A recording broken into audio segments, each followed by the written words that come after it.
Hello guys, welcome back to ಕನಸಿನ ಲೋಕ. ಇವತ್ತಿನ ವಿಡಿಯೋದಲ್ಲಿ ನಾನು ಸಂಡೇ ಏನು ಮಾಡೋದು ಅಂತ ಯೋಚನೆ ಮಾಡ್ತಿದ್ದೆ. ನೆನ್ನೆ ರಾಜ್ಮಾನ ನೆನೆಸಿಟ್ಟಿದ್ದೆ ಅಲ್ವಾ, ಆ ರಾಜ್ಮಾನ ಇವತ್ತು ಮಟನ್ ಸಾಂಬಾರು ರೀತಿಯಾಗಿ ಮಾಡಿದೆ. ಸಖತ್ ಟೇಸ್ಟಿಯಾಗಿದೆ. So taste ನೋಡಿಬಿಟ್ಟಿದ್ದೀನಿ. ಹಾಗೆ ಇವಾಗ ದೋಸೆ ಬ್ಯಾಟರ್ನ ರೆಡಿ ಮಾಡಿದ್ನಲ್ವಾ, ಆ ದೋಸೆ ಬ್ಯಾಟರ್ ಕೂಡ ಚೆನ್ನಾಗಿ ಬಂದಿದೆ. ಸೊ ದೋಸೆ ಹಾಕ್ಕೊಂಡು ಇವತ್ತು ರಾಜ್ಮಾ ಸಾಂಬಾರನ್ನ ಚೆನ್ನಾಗಿ ತಿಂದರೆ ಎಷ್ಟು ಟೇಸ್ಟಿಯಾಗಿರುತ್ತೆ ಗೊತ್ತಾ. ನೀವು ಟ್ರೈ ಮಾಡಿ. ನಾನಂತೂ ಫಸ್ಟ್ ಟೈಮ್ ಟ್ರೈ ಮಾಡಿದ್ದು ತುಂಬಾ ಚೆನ್ನಾಗಿದೆ.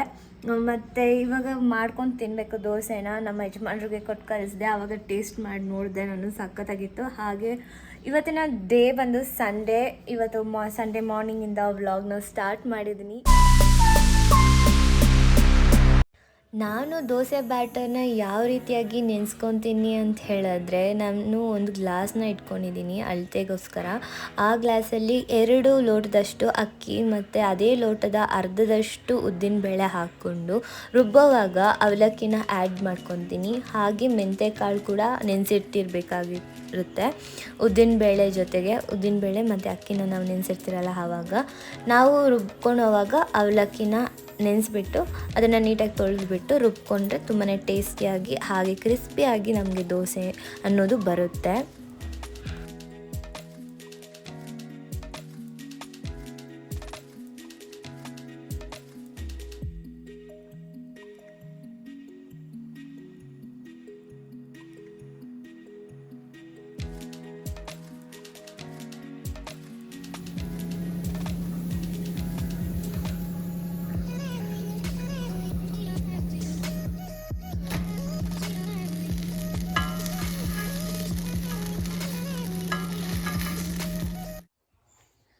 ಸೊ ಗಾಯ್ಸ್, ರೆಡಿ ಆಯಿತು. ಇವಾಗೇನು ನಾಷ್ಟ ಮಾಡೋದೆ. ದೋಸೆ ಅಂತೂ ಸಖತ್ ಕ್ರಿಸ್ಪಿಯಾಗಿ ಆಗಿದೆ ನೋಡ್ಬೋದು.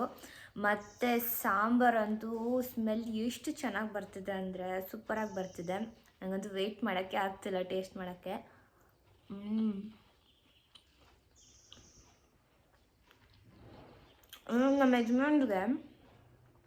ನಮ್ಮ ಯಜಮಾನ್ರಿಗೆ ದೋಸೆಗೆ ಚಟ್ನಿ ಮತ್ತು ಆಲೂಗಡ್ಡೆ ಪಲ್ಯ ಅಂದರೆ ತುಂಬ ಇಷ್ಟ.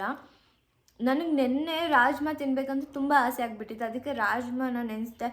ಅದು ಬಂದು ಗೀ ರೈಸ್ ಜೊತೆಗೆ ಮಾಡ್ಕೊಂಡು ತಿನ್ನಬೇಕು ಅಂತ, ಅದ್ರದ್ದು ರಾಜ್ಮಾ ಚಾವಲ್ ಅಂತೆಲ್ಲ ಬರುತ್ತಲ್ವ, ಆ ಥರ.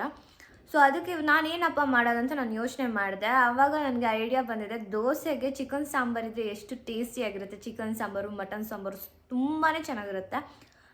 ಅದಕ್ಕೆ ಅದಕ್ಕೆ ನಾನೇನು ಮಾಡಿದೆ, ಮಟನ್ ಪೌಡರ್ ಹಾಕಿಬಿಟ್ಟು ಸಾಂಬಾರು ಮಾಡಿದ್ದೀನಿ. ಸೂಪರ್. ನೀವು ಟ್ರೈ ಮಾಡಿ ನೋಡಿ. ಚಿಕನ್ ಯಾವಾಗೂ ತಿಂತಾನೆ ಇರ್ತೀವಿ. ರಾಜ್ಮಾ ಕೂಡ ಅಷ್ಟೇ, ಅದರಲ್ಲೂ ಕೂಡ ತುಂಬಾ ಪ್ರೋಟೀನ್ಸ್, ವಿಟಮಿನ್ಸ್ ಎಲ್ಲನೂ ಇರುತ್ತೆ. ಸೊ ನೀವು ಟ್ರೈ ಮಾಡಿ. ಸೊ ಇವಾಗ ನಾನು ತಿಂತೀನಿ, ಜಾಸ್ತಿ ಮಾತಾಡ್ಬಿಟ್ಟೆ. ಸಖತ್ ಟೇಸ್ಟಿಯಾಗಿದೆ. ಟಿ ವಿ ನೋಡ್ಕೊತ ನಿಧಾನಕ್ಕೆ ತಿಂದ್ಬಿಡ್ತೀನಿ. ಸೊ ಗಾಯ್ಸ್, ಇವಾಗ ಯಾಕೆ ಮುಖ ತೊಳ್ಕೊಂಡು ಒರೆಸ್ಕೊಂಡು ಇಲ್ಲ ಅವಾಗೆ ವೀಡಿಯೋ ಮಾಡ್ತಾಯಿದ್ದೀನಿ ಅಂತ ಹೇಳಿದ್ರೆ, ಸೊ ನನಗೆ ಪಿಗ್ಮೆಂಟೇಷನ್ಸ್ ಪ್ರಾಬ್ಲಮ್ ಇದೆ. ಯಾಕಂತ ಹೇಳಿದ್ರೆ ಇದು ಹೆರಿಡಿಟ್ರಿ ಅಂತಲೂ ಹೇಳ್ಬೋದು. ಮತ್ತು ನಾನು ತಿನ್ನುವಂತಹ ಥಿಂಗ್ಸ್ ಕೂಡ ಇರ್ಬೋದು. ಮತ್ತು ಫೇಸ್ ನಾನು ಕೇರ್ ಮಾಡ್ತೀನಿ, ಬಟ್ ಈವನ್ ದೋ ಅದು ಪಿಂಪಲ್ಸ್ ಬಂದುಬಿಡುತ್ತೆ. ಅದನ್ನು ನಾನು ಏನು ಮಾಡ್ತೀನಿ ಅಂದರೆ ಗಿಲ್ಬಿಡ್ತೀನಿ. ಸೊ ಅದಕ್ಕೆ ಇಲ್ಲೆಲ್ಲ ಮಾರ್ಕ್ಸ್ ಆಗುತ್ತೆ ನನಗೆ. ಸೊ ಅದನ್ನು ಅವಾಯ್ಡ್ ಮಾಡ್ತಾ ಇವಾಗವರೆಗೂ ಇದ್ದೀನಿ. ಬಟ್ ಬಂದಿದ ತಕ್ಷಣ ಅದು ನನ್ನ ಕೈ ಹಲ್ಲೇ ಹೋಗ್ಬಿಡುತ್ತೆ, ಅದು ಏನು ಗೊತ್ತಿಲ್ಲ. ಸೊ ಅದಕ್ಕೆ ಇವತ್ತು ಏನು ಮಾಡಿದೆ ಅಂತ ಹೇಳಿದ್ರೆ, ಒಂದು ಪ್ಯಾಕ್ ಮಾಡಿ ಹಾಕಿದೆ. ಇದು ಎಲ್ಲರಿಗೂ ಗೊತ್ತಿರುತ್ತೆ ಅಂದ್ಬಿಟ್ಟು ನಾನು ಮಾಡೋಕ್ಕೆ ಹೋಗಿಲ್ಲ. ಆಮೇಲೆ ಅನಿಸ್ತು ಸ್ವಲ್ಪ ಜನಕ್ಕೆ ಗೊತ್ತಿರಲ್ವಲ್ಲ ಅಂದ್ಬಿಟ್ಟು, ಅದಕ್ಕೆ ನಾನು ನಿಮ್ಮ ಜೊತೆ ಶೇರ್ ಮಾಡ್ಕೊಳ್ಳೋಣ ಅಂತ ಈ ವಿಡಿಯೋ ಮಾಡ್ತಾಯಿದ್ದೀನಿ. ಟಕ್ ಅಂತ ನೆನಪಾಯ್ತು ಅಂದ್ಬಿಟ್ಟು. ಫಸ್ಟಿಗೆ ಕಡಲೆ ಹಸಿಟ್ಟು ಮತ್ತು ಮೊಸರು ಮತ್ತು ಅರಿಶಿನ ಹಾಕಿ ನೀಟಾಗಿ ಮಿಕ್ಸ್ ಮಾಡಿಕೊಂಡು ನಿಮ್ಮ ಫೇಸ್ಗೆ ಎಷ್ಟು ಬೇಕಾಗುತ್ತೋ ಅಷ್ಟು ಅಮೌಂಟು ಅರಿಶಿನ ಒಂದು ಸ್ವಲ್ಪ 2-3 ಚಿಟಿಕೆ ಮತ್ತು ಮೊಸರು ಮತ್ತು ಕಡಲೆ ಹಸಿಟ್ಟು ಎಷ್ಟು ಕ್ವಾಂಟಿಟಿ ತೊಗೊಂಡಿರ್ತೀರಲ್ವ ಅಷ್ಟು ಕ್ವಾಂಟಿಟಿ ತೊಗೊಂಡು ಸ್ವಲ್ಪ ಕ್ವಾಂಟಿಟಿ ತೊಗೊಂಡು ಅದು ಮಿಕ್ಸ್ ಮಾಡಿಬಿಟ್ಟು ಜಸ್ಟ್ ವಾಟರ್ ಮಿಕ್ಸ್ ಮಾಡ್ದಿರ ಅಪ್ಲೈ ಮಾಡಿಕೊಂಡ್ರೆ ಸ್ಕಿನ್ನು ನಿಜವಾಗೂ ಗ್ಲೋ ಆಗುತ್ತೆ. ಮತ್ತು ನಿಮ್ಮ ಸ್ಕಿನ್ ತುಂಬಾ ಸಾಫ್ಟ್ ಆಗುತ್ತೆ, ತುಂಬಾ ಯೂಸ್ಫುಲ್ ಅನಿಸುತ್ತೆ. ಅದಕ್ಕೆ ನಾನು ಮರ್ತೋಗ್ಬಿಡ್ತೀನಿ ಆಮೇಲೆ ಹೇಳೋದಕ್ಕೆ ಅಂದ್ಬಿಟ್ಟು ಇವಾಗ ವೀಡಿಯೋ ಮಾಡಿ ಹೇಳ್ತಾ ಇದ್ದೀನಿ. ಸೊ ಇಷ್ಟ ಆಗುತ್ತೆ ಅಂದ್ಕೊತೀನಿ. ಹಾಗೆ ಮಧ್ಯಾಹ್ನಕ್ಕೆ ಮೊಸರು ಮುದ್ದೆ ಮಾಡ್ಕೊಂಡಿದ್ದೆ. ಸೊ ಇದನ್ನು ತಿಂತೀನಿ. ಸೊ 1 ಗ್ಲಾಸ್ ಇದೆ. 2 hours ಲೇಟರ್. ಇವಾಗ ಇವಾಗ ನಾನು ರೆಡಿಯಾಗಿದ್ದೀನಿ. ಮಧ್ಯಾಹ್ನ ಏನೂ ಮಾಡಿಲ್ಲ, ನಾನು ಜಸ್ಟ್ 1 ಅವರ್ ನಿದ್ದೆ ಮಾಡಿದೆ. ಮತ್ತು ಅದೇ ಮುದ್ದೆ ಮೊಸರು ತಿಂದೆ, ಒಂದು ಸ್ವಲ್ಪ ಹೊತ್ತು ಫೋನ್ ನೋಡ್ತಿದ್ದೆ, ಹಾಗೆ ಸ್ವಲ್ಪ ಹೊತ್ತು ಬೇಜಾರಾಗ್ತಿತ್ತು ಅಂದ್ಬಿಟ್ಟು ನಿದ್ದೆ ಮಾಡಿದೆ. ಆಮೇಲೆ ಎದ್ಬಿಟ್ಟು ಸೌಂಡ್ ಬರ್ತಿತ್ತು. ಏನಪ್ಪ ಅಂತ ಹೇಳಿದ್ರೆ ಅದೇ ಮುಂದ್ಗಡೆ ಸ್ವಲ್ಪ ಇದಿತ್ತಲ್ವ, ರಾಗಿ ಬೆಳೆಸಿದ್ರಲ್ವ, ಅದನ್ನು ಹಾರ್ವೆಸ್ಟ್ ಮಾಡ್ತಾಯಿದ್ರು. ಮತ್ತು ಸೌಂಡ್ ಜಾಸ್ತಿ ಬರ್ತಿತ್ತು. ಹಾಗೆ ನಾನು ಸ್ವಲ್ಪ ಹೊತ್ತು ಟಿ ವಿ ನೋಡ್ಕೊಂಡಿದ್ಬಿಟ್ಟು ಬ್ರೆಡ್ ಆಮ್ಲೆಟ್ ಮಾಡ್ಕೊಂಡು ತಿಂದೆ. ಆಮೇಲೆ ವಾಕಿಂಗ್ ಟೈಮ್ ಆಗಿತ್ತು, ವಾಕಿಂಗ್ ಮಾಡಿಕೊಂಡೆ. ಹಾಗೆ ಬಟ್ಟೆ ಎಲ್ಲ ಮಡ್ಚಿಕ್ಬೇಕಾಗಿತ್ತು. ಸೊ ಮಡ್ಚಿಟ್ಬಿಟ್ಟು ನಾನು ಹಾಗೆ ವಾಕಿಂಗ್ ಮಾಡ್ತಿರುವಾಗ ನಮ್ಮಮ್ಮಗೆ ಫೋನ್ ಮಾಡಿದೆ. ಹಾಗೆ ನಮ್ಮಮ್ಮ ರೆಡಿ ಆಗು, ಅಪ್ಪ ಬರ್ತಿದ್ದಾರೆ ಕರ್ಕೊಂಡು ಹೋಗೋಕ್ಕೆ ಅಂತ ಹೇಳಿದ್ರು. ಸರಿ ಅಂದ್ಬಿಟ್ಟು ನಾನು ರೆಡಿಯಾಗಿ ವೆಯ್ಟ್ ಮಾಡ್ತಾಯಿದ್ದೀನಿ. ನಮ್ಮಪ್ಪ ಬಂದರೆ ನಮ್ಮ ಮನೆಗೆ ಹೋಗಬೇಕು. ಯಾಕೆ ಅಂತ ಹೇಳಿದ್ರೆ ಅಲ್ಲಿ ಹೋದ್ಮೇಲೆ ಹೇಳ್ತೀನಿ. ಅಪ್ಪ ಬಂದರು. ಅಪ್ಪನ ಜೊತೆಗೆ ನಾನು ಮನೆ ಕಡೆ ಹೊರಟೆ ಗಾಡಿನಲ್ಲಿ. ಮನೆಗೆ ಹೋದ್ಮೇಲೆ ವ್ಲಾಗ್ ಮಾಡೋಣ ಅಂತ ಅಂದ್ಕೊಂಡಿದ್ದೆ, ಆದರೆ ಸಾಧ್ಯ ಆಗಿಲ್ಲ. ಯಾಕಂತ ಹೇಳಿದ್ರೆ ನಾನು ಹೋಗಿದ ತಕ್ಷಣ ನಾನು, ನಮ್ಮಮ್ಮ, ನಮ್ಮ ಅಕ್ಕ ಕೂತ್ಕೊಂಡು ಸ್ವಲ್ಪ ಹೊತ್ತು ಹರಟೆ ಹೊಡೆದ್ವಿ. ಮತ್ತು ನಮ್ಮಮ್ಮನೇ ಎಲ್ಲ ಅಡುಗೆ ಎಲ್ಲ ಮಾಡಿ ಮುಗಿಸ್ಬಿಟ್ಟಿದ್ರು. ಅದಕ್ಕೆ ನಾವು ಸ್ವಲ್ಪ ಟೈಮ್ ಜಾಸ್ತಿನೇ ಮಾತಾಡ್ಕೊಂಡು ಕೂತ್ಕೊಂಡ್ಬಿಟ್ವಿ. ಮನೆಗೆ ಹೋದ್ಮೇಲೆ ತೋರಿಸ್ತಾ ಇದ್ದೀನಿ ನಮ್ಮಮ್ಮ ಏನೇನು ಅಡುಗೆ ಮಾಡಿದರು ಅಂತ. ಫಸ್ಟಿಗೆ ನಮ್ಮಮ್ಮ ಬಂದು ಮಟನ್ ಸಾಂಬಾರು ಮಾಡೋದಕ್ಕೆ ಮಟನ್ ನಮ್ಮ ಅತ್ತೆ ತೊಗೊಂಬಂದಿದ್ರು ಊರಿಂದ. ಹಾಗೆ ಚಿಕನ್ ತೊಗೊಂಬಂದಿದ್ರು ನಮ್ಮಪ್ಪ. ಸೊ ಚಿಕನ್ನು ಮತ್ತು ಮುದ್ದೆ, ಅನ್ನ ಮತ್ತು ರಸ ಮಾಡಿದರು.